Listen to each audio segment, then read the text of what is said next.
By this point, we have our ramped parallelograms that we've converted into these planar ducts. They take into account the X and Y coordinates from the initial spline and profile that we created, but now we want to apply the transition in the Z direction that we expect to see between the inlet and the outlet.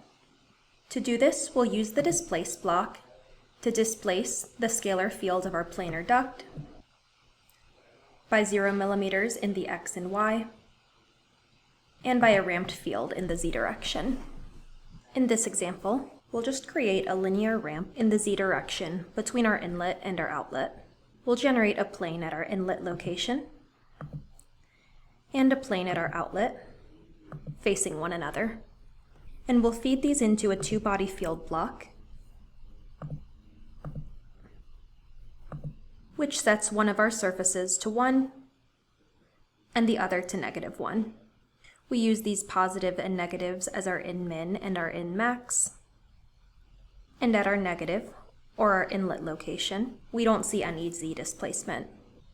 This is because in a previous step, we aligned these ducts with our specified inlet.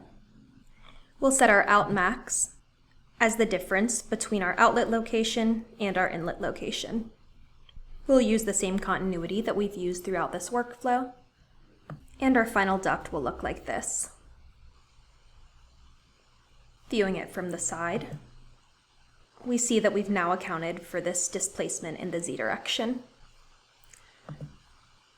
Once again, we've created an infinitely long duct.